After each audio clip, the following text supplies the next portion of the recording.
What is up, Steelers Nation? Thank you so much for jumping on to another episode of All Steelers Talk. I'm Noah Strackbine, joined always by my main man, Steven Thompson. Find us on youtube.com/All Steelers Talk or subscribe anywhere you get your podcast. We are here once again from St. Vincent College in Latrobe, Pennsylvania, as the Pittsburgh Steelers top off day 14 of training camp. 2 days left before their second preseason game and a return to the South Side for what should be a normal-ish week of practice. Things are coming down to the wire. Plenty of excitement, new signings to talk about, new noise, new headlines. But first, how you feeling, my friend? Very sad, last week of Latrobe, that's, I only get one more day out there. I'm going to savor it with, my entire heart. I'm going to savor every meal that I get to eat at You Latrobe should. from here on out. Like I will be taking home 6 to-go boxes from every dining hall meal I get in Latrobe. But yeah, no, it's things are coming down to the wire, like there's a part of training camp that can get to become a lull, but like now things are kind of heating up. I feel like guys start to get a little more desperate, especially those guys fighting for roster spots at the bottom. Like Yep. stuff gets real, like it can feel like a drag at some point, but you realize everyone's fighting for a job, fighting for their livelihood, stuff like that. So that adds a little bit of juice to it. Yeah, no doubt. You do definitely feel the energy. I expected to come in here and it to be a little slow. Figured last week at training camp, people are just as tired as we are, ready to go home. Nope. Pressure was on. Guys returned to practice. Some veterans sat out. Still waiting on some Nate Herbig injury updates from the other day with the shoulder injury, but plenty of action. I think, just to dive into some notes before we dive into anything else, I guess. Joey Porter Jr. returned to the field. Didn't do everything, but did most things. Said that he felt good afterwards. Keanu Neal's another guy who says that he, along with DeMonte KZ, is 105%, which is a good place to be. Joey Porter came out strong. 7 shots, had a nice pass deflection on George Pickens. That the day overall was a quality one for him. He's pretty excited to get back out there. Talked to him afterwards, and he said that during the game it was frustrating not to be out there, but overall he was able to take away stuff. Having Patrick Peterson and Levi on the sidelines with him certainly helped. He gets back out there. Spencer Anderson, with Nate Herbig being sidelined with the shoulder injury, takes some center snaps. You talked to Spencer the other day. I think that's a good point to talk about here. Versatility is key for this guy. 3 positions in the preseason opener, possibly adding a 4th with center this week. You look at this guy, you think stock up, right? That's got to be the thought right now. Absolutely. I think, it wasn't just Spencer Anderson who we talked to earlier this week, but Matt Canada, who the one biggest quote I took away from our conversation with him was that Spencer Anderson's versatility is real. That was his exact quote. The versatility is real. It's not just, and we've talked about this before with some other guys, like it's not just trying to shoehorn him into a position, but he's capable of playing all of these positions. So let's figure out which one works best for him. It's kind of a chicken and egg thing sometimes, but with Spencer Anderson, it's real. He's capable of playing. So yeah, you're right. He played 3 positions in the preseason game. Yep. One of those positions that he didn't play was left guard or left tackle, I believe, or it was one of the tackle spots, which he had been repping at all during like the weeks of practice leading up to, and then he adds center. So during training camp, he's played at all 5 positions, either in practices or in games. So he's been all over. They're trying to find a spot for him. Anderson said he felt, I think, real comfortable mostly at the left guard. Well, the left guard spot was either guard spot was where he felt most comfortable at. Left guard, he had a real successful drive at for the team, but felt most comfortable at right guard. But yeah, like you look at the Steelers' backup center options, and they're pretty thin. It's Mason Cole, Nick Herbig, and then Kendrick Green. So, I think there's a role for Spencer Anderson on this team, especially for a guy who can play so many spots. Like it's one roster spot that can fill a couple different holes for you. So Yep. I think he's only going to keep getting challenged more and getting moved up to face some better competition. And that's when we'll start to see what he's really got at these spots. And if it's just versatilities for versatility's sake, or if there's, like Matt Canada said, something real to his versatility. Do you think that he needs real? Do you think that he needs to be able to dominate one position, or do you look at him as a guy that, well, it doesn't matter because he could just go out there and play, and we need a guy. Like, it kind of reminds me, John LeGlue was here a couple of years ago, and he could play all 5 positions, and it just felt like you keep him around because worst case scenario, you have a guy who could fill all 5 positions. Do you see Spencer as that same thing, or do you kind of look at it as he's got to nail down one, not nail down, but he has to be able to have a home, you know what I mean, and be really good in that home while also being able to do everything else?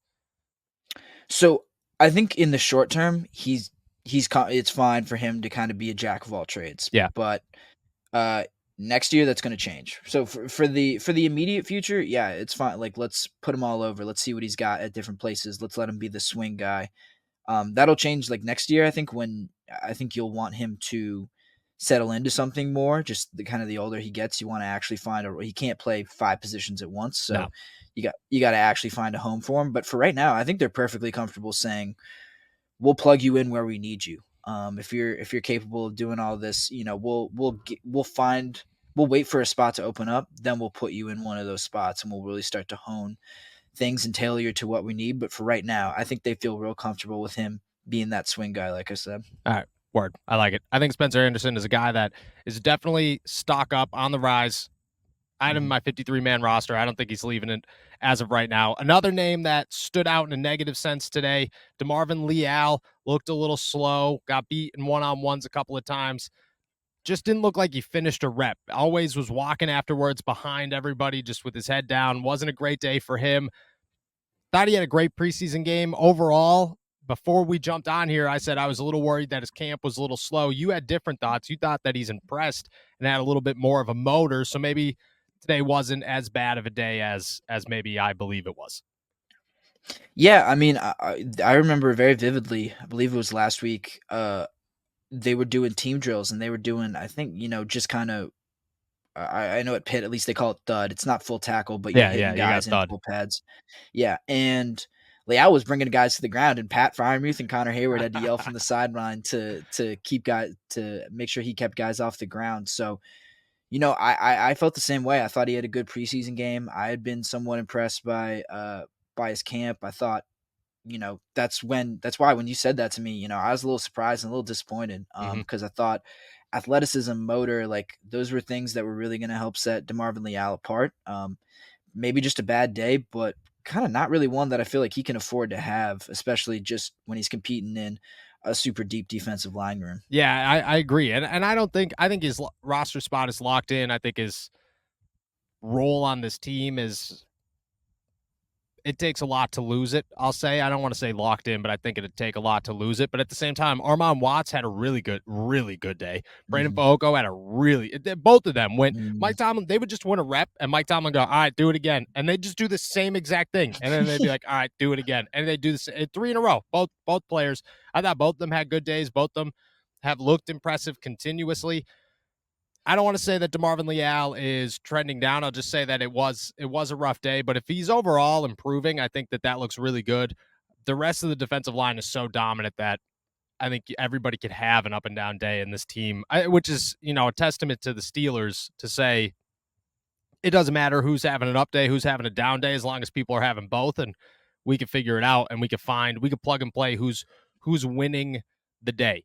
Speaking of someone who is not winning the day, James Pierre had an atrocious practice. At one point, Terrell Austin yells to the sidelines because after James Pierre gets beat by Cody White on a comeback, he goes, quote unquote, trust your ability. He's not going to get past you. You have to believe that that's true because if I had to put my money on who's going to win in a race, Cody White or James Pierre is going to smoke him.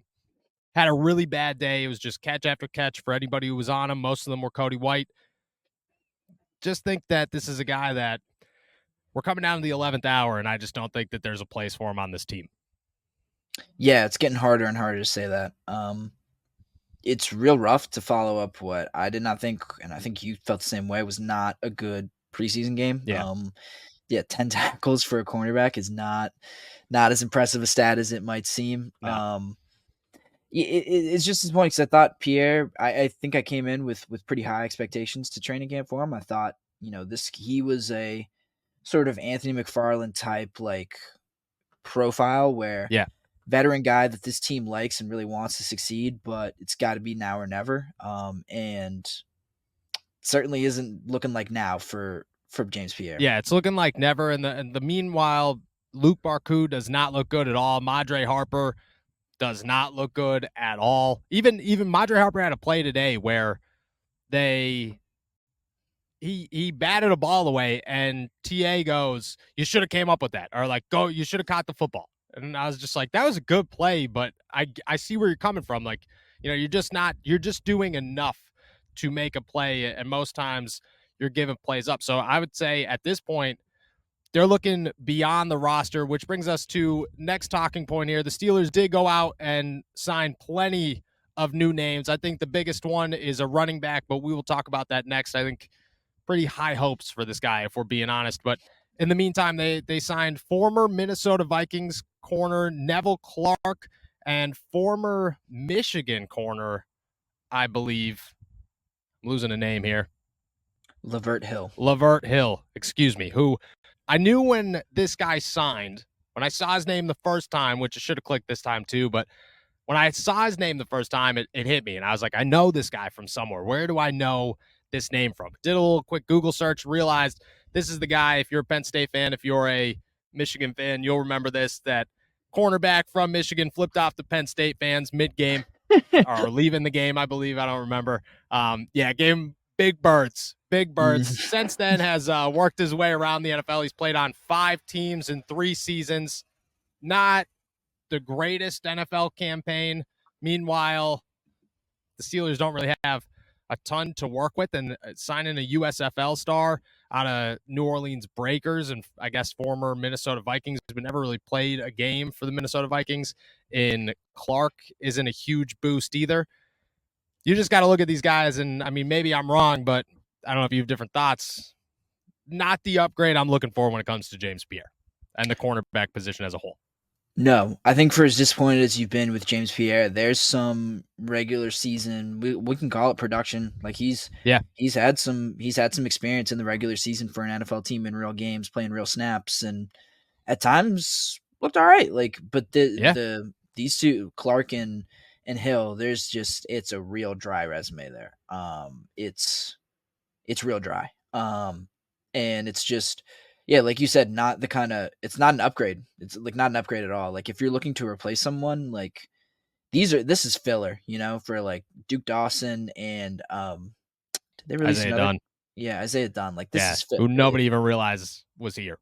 Right. Like this is, like I said, filler. This doesn't feel like competition. Which the Steelers really need is competition.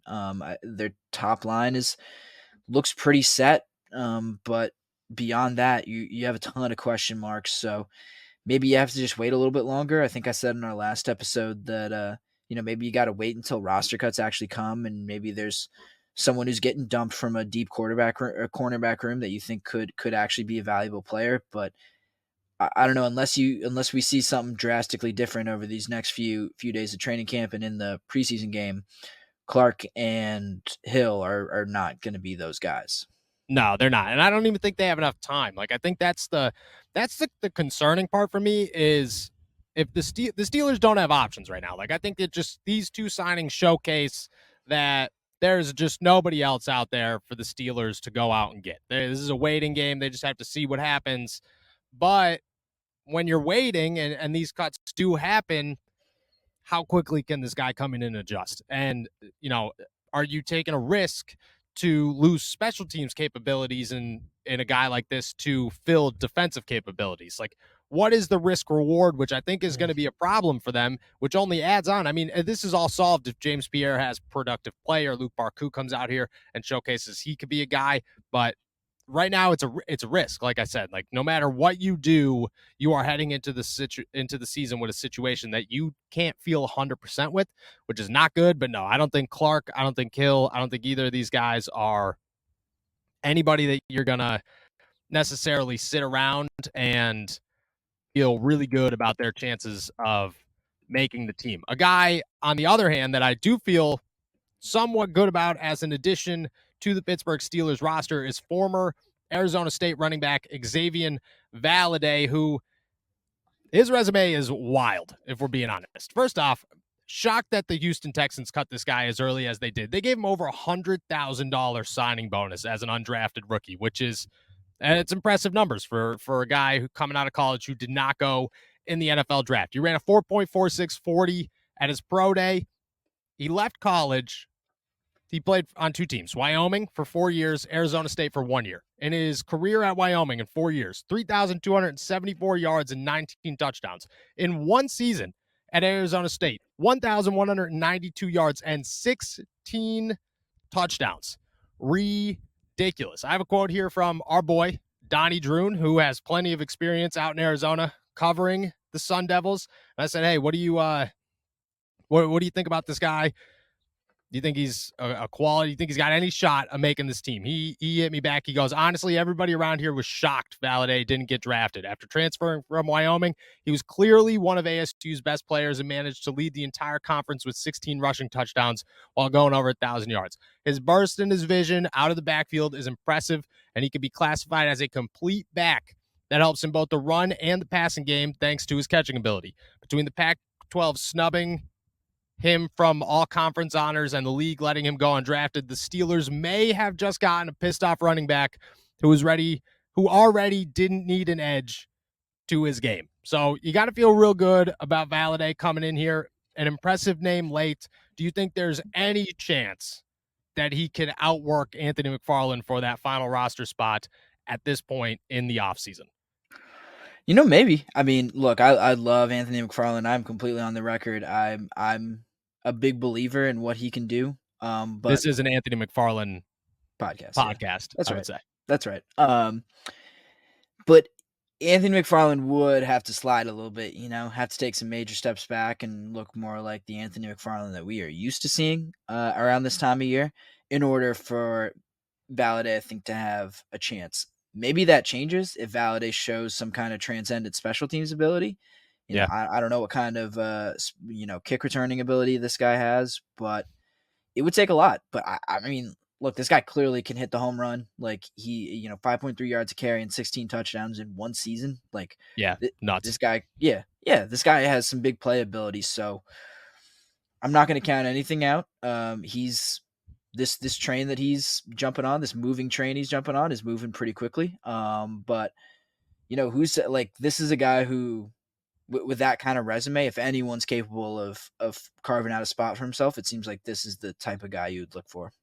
Yeah, I agree. I think if you look at this guy right now, in my head, it is a long shot, but you never know. And I think it's two things here. You're going to have 2 preseason games to showcase yourself. So you're going to put yourself on tape for everybody, which I'm always a player first before a team type of guy. I hope that good players land places and get opportunities.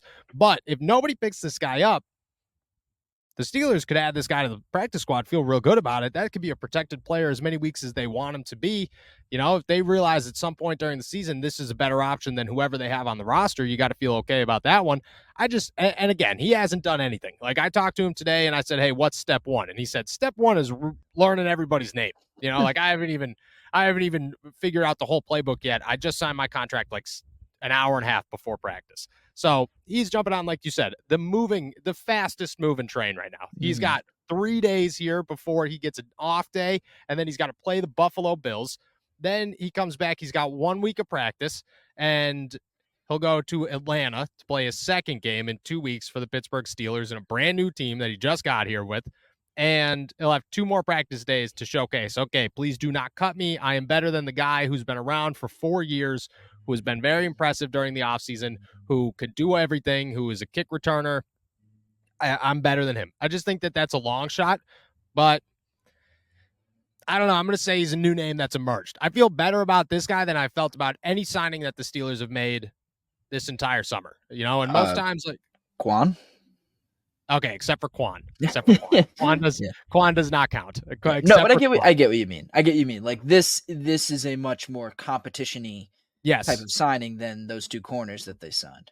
Yeah, or the 2 corners before that, or the 2 running backs before that, or anybody. This is the first time all summer that I've looked at somebody and said, "Oh, that's not bad. That's a pretty good signing right there." Like that one could work. And I don't know if it's gonna, but I think for right now, I'm excited to see what happens. I'm excited to see what he does in Buffalo and what he could bring to the team, and really, really the whole nine. Really everything they bring.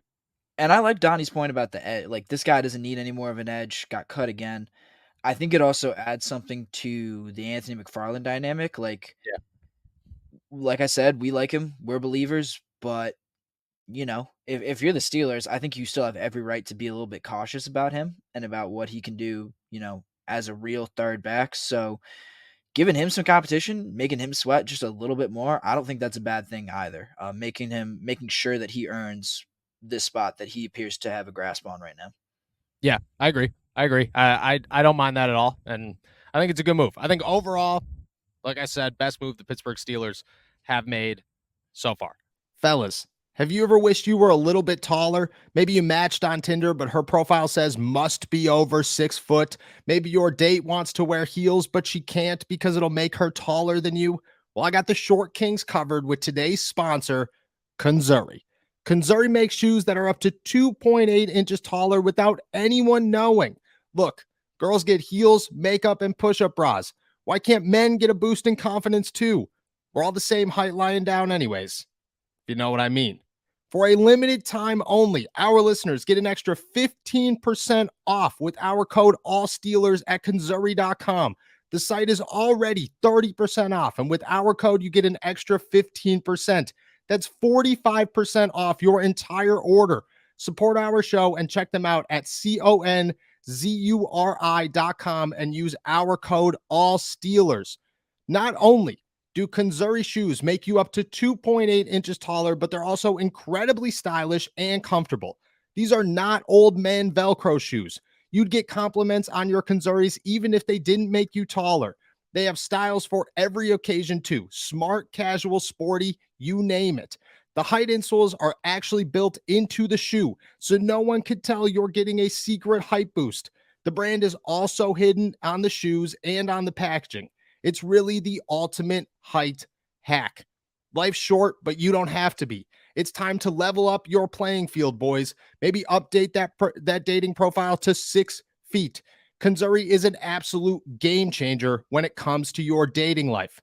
On top of 30% off the site, our listeners get an exclusive 15% off discount at Kanzuri.com with our code ALLSteelers. That's a total of 45% off your order. Use our code ALLSteelers at Kanzuri.com. Go to CONZURI.com with our code ALLSteelers. When I get high, I put on a pair of Kanzuris. One more note that we forgot about that I can't believe we forgot about here at training camp. Elijah Riley comes up with another interception today, cuts off Calvin Austin, picks off Mitch Trubisky. I don't know how many interceptions he's had, but somebody from behind me yells after he picks it off. He goes, I'm pretty sure Elijah Riley leads this team in interceptions. And I go, I'm pretty sure you're right. I'm pretty sure you're right. Kids look impressive. He still has not taken first team reps. So that brings up a conversation, and I think an important conversation. Is there concern that the Steelers are overlooking this guy? Because in my opinion, he should be taking first team reps, at least splitting them with Chandon Sullivan. There's no reason for it to be consistently only Chandon Sullivan. Do you have the same concern, or do you just think it's maybe just a formality? I don't even know why, like you say formality, like I don't even know why it should be a formality. Like, what are we doing? Yep. I get it. We're almost to the end of training camp in Latrobe, but we've still got a while to go before the season opener. Like, there is plenty of time to. I'm not worried about getting Chandon Sullivan even more integrated into this defense. Like, I don't. I think he's been good, but I don't think he's been head and shoulders better than Elijah Riley. If anything, No Riley's way. had a much better camp, and even though he has maybe less of an NFL resume, he's been just as good every time we've seen him step onto the field. So concerned, maybe not, just more confused as to why Elijah Riley isn't getting more of a look. He certainly, I think, deserves it. And if nothing else, Chandon Sullivan hasn't been perfect and, like I said, head and shoulders above him. So that competition should still be ongoing. Yeah, I agree. I ongoing 100%. If it's not still ongoing, if the Steelers have made up their minds after one preseason game where Elijah Riley looked, in Just my as good. opinion, yeah, like possibly better, just as good at bare minimum as Chandon Sullivan, then I don't know what we're doing here. I don't know what Mike Tomlin and Terrell Austin are even thinking about. I think that it does a little bit concern me that he's not getting the same reps. Like, I just think that Chandon Sullivan's name, just like you said, like, why is it a formality? And I think that that's true. Like, my thought is, why? Why would you hold a guy back who's been your best option just because you signed another guy who has 30 games of starting experience? Who cares about that 30 games of starting experience? Go call the Green Bay Packers or the Minnesota Vikings and ask them their thoughts on Chandon Sullivan, because I guarantee you it's not going to be good remarks. Like, it might be like, oh, he was a great guy, blah, blah, blah. Also, there's a reason we cut him. There's a Right. reason we didn't bring him back. And I'm not saying that Chandon Sullivan isn't a quality guy to keep around. I think that he's looked really good as of late in camp, but I just think that Elijah Riley has looked like the best option for the Steelers. And I just don't think that's an argument. Like, I don't think I'm alone on that. I don't think I'm hyper fixating on, the fact that I picked Elijah Riley to make this roster from the beginning. And sometimes I like to be right. And I just think that at this point, he's showing us, hey, look, I deserve to be here. And I am. I'm getting a little nervous. Do you think I'm overreacting? Do you think that maybe it's just too early and we got to stop counting reps? No, I don't think so, because I had kind of not been counting Riley's reps. Like, I just noticed good plays, but I think there is maybe a little bit of concern that he's not. I don't know if not getting tested is the right word, but not like Yeah.